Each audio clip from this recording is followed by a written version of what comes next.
생명과학 1, 2단원, 소단원 1, 생명활동과 에너지에 대해 설명하도록 하겠습니다. 이 단원에서는 물질 대사의 개념을 정확히 이해하고 있어야 하며 ATP의 분자 구조도 알아두어야 합니다. 먼저 물질 대사의 개념부터 알아보도록 하겠습니다. 물질 대사란 생명체 안에서 일어나는 모든 화학 반응을 말합니다. 이 반응은 생명 활동을 유지하기 위해서 일어납니다. 이 반응 중에서 합성이 되는 것과 분해가 되는 게 있는데, 합성되는 것은 동화작용이라고 하고 분해되는 것은 이화작용이라고 합니다. 이러한 과정에서 에너지 출입이 일어납니다. 특징으로는 생체 촉매인 효소가 관여한다고 할 수 있는데요. 이 효소는 반응 전후에 변화가 없는 것이 특징입니다. 그리고 이 효소는 활성화 에너지를 감소시킨다는 특징을 갖고 있는데요. 활성화 에너지란 화학 반응을 일으키기 위해서 반응물에 공급해야 하는 최소 에너지를 말합니다. 이 에너지가 작을수록 반응이 더 빠르고 활발하게 일어나기 때문에 물질 대사를 더 효율적으로 할 수 있다고 할 수 있습니다. 그리고 물질 대사는 반드시 에너지 출입이 함께 일어나기 때문에 반응이 단계적으로 일어난다는 특징을 갖고 있습니다. 아래의 표를 보시면 동화작용과 이화작용을 비교하는 문제가 나온다는 것을 추측할 수 있습니다. 동화작용은 저분자에서 고분자로 합성되는 것을 말하고요. 이화작용은 고분자를 저분자로 분해하는 것을 말합니다. 크기가 작은 반응물을 큰 생성물로 만들기 위해서는 에너지를 흡수해서 고분자로 만들어야 합니다. 이를 동화작용이라고 하고 그 예시로 광합성, 단백질 합성, 유전물질 합성 등이 있습니다. 반면에 이화작용은 큰 반응물에서 작은 생성물로 나누어야 되기 때문에 이 과정에서 에너지를 방출시켜서 분해한다는 특징이 있습니다. 그 예시로는 세포호흡, 녹말 소화, 단백질 소화 등이 있습니다. 이 그래프는 반응의 진행에 따른 종속변인, 즉 에너지의 변화량에 대한 그래프인데요. 이 그래프를 잘 보시면 이 검은색 선으로 연결된 것은 동화작용의 그래프입니다. 동화작용은 에너지를 흡수하기 때문에 생성물에서는 에너지가 여기 높이 있다고 할 수가 있겠고요. 그 다음에 이 파란색으로 나타난 그래프는 이화작용의 그래프입니다. 반응물에서 생성물로 변화할 때 이때는 에너지를 방출하기 때문에 에너지가 더 낮은 곳에 위치하고 있다고 볼 수가 있겠습니다. 이 단원에서 그나마 헷갈릴 수 있는 부분은 연소가 물질 대사가 아니라는 점입니다. 연소와 세포호흡을 한번 비교해보면 세포호흡은 일단 물질 대사이고 연소는 물질 대사가 아닙니다. 이때 공통점을 한번 살펴보면 이 둘의 반응이 일어나기 위해서는 일단 산소가 필요하다라는 게 특징입니다. 두 번째로 물질이 산화, 분해되면서 에너지가 방출되는 발열 반응이 있다는 것이 특징이고요. 같은 영양소가 사용되면 방출되는 총 에너지 양은 동일하다라는 특징이 있습니다. 여기서 봐야 할 것은 차이점인데요. 효소는 세포호흡은 필요하지만 연소는 필요가 없습니다. 그리고 세포호흡은 반응 온도가 낮은 반면에 연소는 높습니다. 그리고 세포호흡은 세포 안에서 주로 미토콘드리아에서 일어나는 게 특징이고 연소는 세포 밖 주로 공기 중에서 일어나는 게 특징입니다. 그리고 세포호흡은 연소보다 느린 반응 속도를 가지고 있고 연소는 세포호흡보다 빠른 반응 속도를 가지고 있습니다. 그리고 마지막으로 에너지 방출이 또 차이점이 있는데요.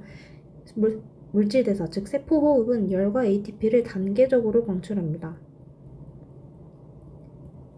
반면에 연소는 열과 ATP를 한꺼번에 방출합니다. 그림으로 나타내보면 세포호흡은 이렇게 열을 단계적으로 이렇게 방출하는 반면에 연소는 한꺼번에 방출한다고 할 수 있겠습니다. 세포호흡과 에너지의 생성에 대해서 보도록 하겠습니다. 세포호흡이란 영양소를 분해하여 생명활동에 필요한 에너지, 즉 ATP를 생성한다고 할 수 있습니다. 식물의 경우에는 광합성을 해서 스스로 영양소를 합성하고 세포호흡 과정에서 분해해서 에너지를 생성합니다. 반면에 동물은 음식물로 영양소를 섭취하고 온몸의 조직 세포로 전달하고 세포호흡으로 에너지를 얻는다고 할 수 있습니다. 세포호흡은 미토콘드리아를 중심으로 반응을 하는데 포도당과 산소가 미토콘드리아에 들어와서 에너지를 방출하고 물과 이산화탄소를 만듭니다. 이때 포도당에 있던 에너지는 ATP에 저장되거나 열로 방출이 됩니다. 세포 호흡 반응식은 이렇게 나타나 있는데요. 이거를 외울 필요는 없고 여기에 ATP와 열이 함께 방출이 된다는 것을 기억하고 있으면 될 것 같습니다. 다음은 세포 호흡의 한 종류인데요. 두 가지를 한번 살펴보면은 유기물을 분해해서 에너지를 얻는 과정을 우리는 산소호흡이라고 합니다. 이때 ATP의 생성량이 많고 주로 미토콘드리아에서 일어난다는 특징이 있습니다. 그리고 이와 반대인 무산소호흡이 있습니다. 무산소호흡이란 산소 공급이 충분하지 않은 경우에 산소를 이용하지 않고 영양소를 분해한 후에 에너지를 얻는 것을 말하는데 이때는 ATP 생성량이 적고 세포질에서 일어난다는 특징이 있습니다. 예를 들어서 근육세포가 있는데요. 근육세포는 산소가 부족하면 젖산 발효가 일어나서 포도당을 분해하고 ATP를 생성합니다. 아래에는 산소호흡과 무산소호흡을 그림으로 나타낸 게 있는데요. 산소호흡의 그림을 보면은 아까 말했던 세포호흡처럼 단계적으로 일어나는 반응을 볼 수가 있겠고요. 무산소호흡은 산소호흡과 다른 특징을 또 갖고 있죠. 이 실험은 효모에 관한 실험인데요. 효모의 이산화탄소 발생량을 비교할 수 있는 실험입니다. 이 실험의 결과를 먼저 보자면 효모의 호흡에 의해서 이산화탄소 방출량을 비교할 수가 있는데요. 이 실험의 결과를 한번 보면은 효모가 음료수에 포함된 당을 이용해서 세포호흡과 발효를 한 결과 이산화탄소가 발생을 하는데 이때 왜 이산화탄소가 발생을 하냐면 발효를 마친 발효관에 수소나 칼륨, 수용액을 넣으면 맹관부에 모인 기체 부피가 감소하게 됩니다. 이때 이 KOH가 CO2, 즉 이산화탄소를 흡수해서 제거하기 때문에 이 기체 부피가 감소했다라고 볼 수가 있겠습니다. 그래서 효모의 알코올 발효가 많이 일어날수록 기체가 많이 발생한다 라는 걸 알 수가 있겠습니다. 여기에서는 당이 많은 순서로 비교를 했는데 제가 한번 산소가 있고 없고에 따라서 효모의 호흡 종류를 한번 나눠보겠습니다. 산소가 있을 때에는 산소 호흡을 하고요. 물과 이산화탄소를 생성합니다. 그리고 산소가 없을 때는 발효를 하게 되고 CO2 이산화탄소와 에탄올을 생성하게 됩니다. 이 단원에서 그나마 가장 중요할 수 있다고 하는 것은 이 ATP입니다. ATP는 생명체 내에서 에너지를 저장하고 운반하며 사용되는 에너지 저장 물질입니다. 이 ATP의 구조를 보면은 여기 보면 인산기가 이렇게 나열되어 있고 가운데에 리보스가 있고 끝에 아데닌이 붙어 있습니다. 이 구조를 한번 보면은 여기 인산과 인산 사이에 고에너지 인산 결합이 되어 있습니다. 그리고 끊어서 보면은 리보스와 아데닌을 묶어서 아데노신이라고 하고 여기 두 번째 인산까지 그리고 아데닌 이렇게 합쳐가지고 이 분자 인산 결합이라고 합니다. 이를 다른 말로 ADP라고 하고요. 그리고 여기 세 번째 인산부터 아데닌까지를 3분자 인산 결합이라고 합니다. 다른 말로 ATP라고 합니다.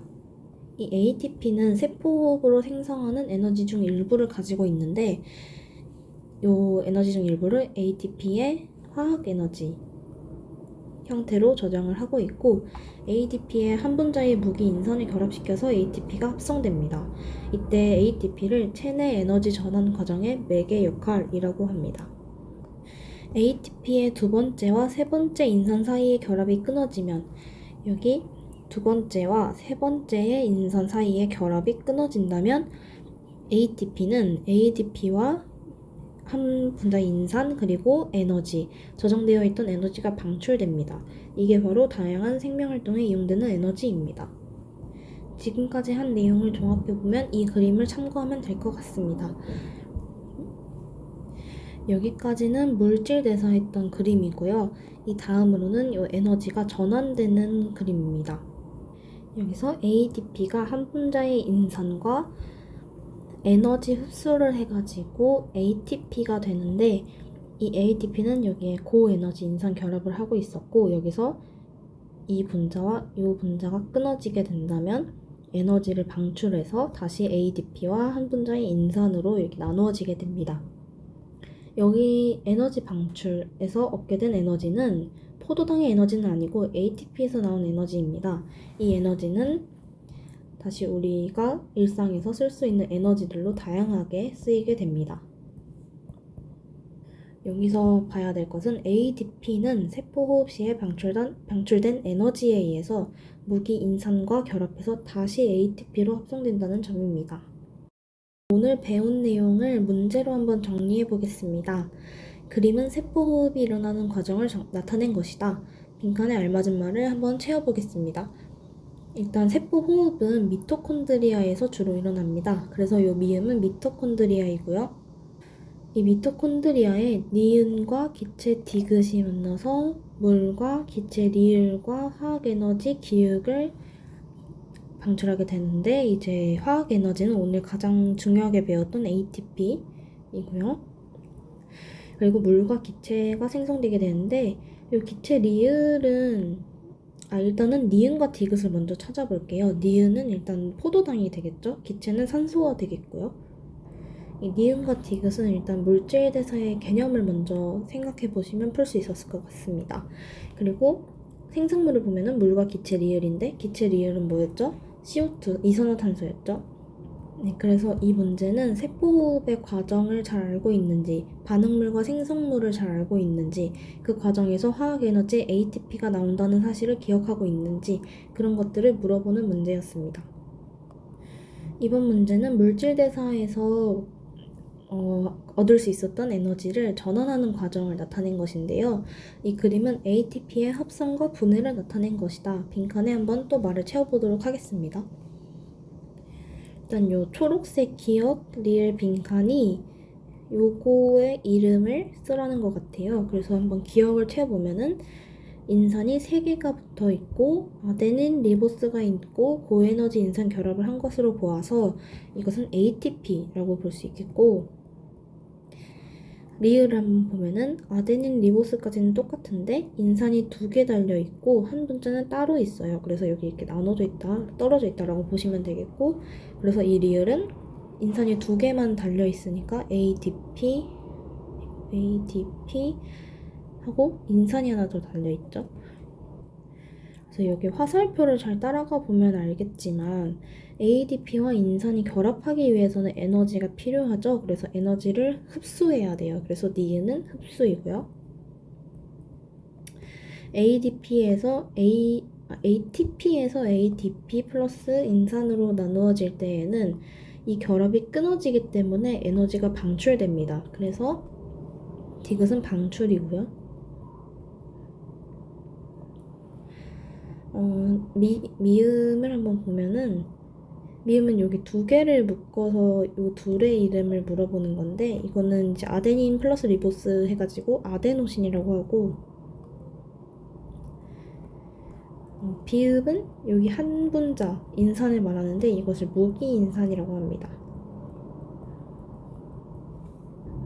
이 문제는 ATP의 구조를 잘 알고 있는지 그리고 ATP를 구성하고 있는 ADP와 한 분자의 인산 또는 아데닌 리보스 그리고 인산 결합 이런 것들을 알고 있는지 물어보는 문제였습니다. 다음 영상에서는 소화계, 순환계, 호흡계에 대해서 설명하도록 하겠습니다.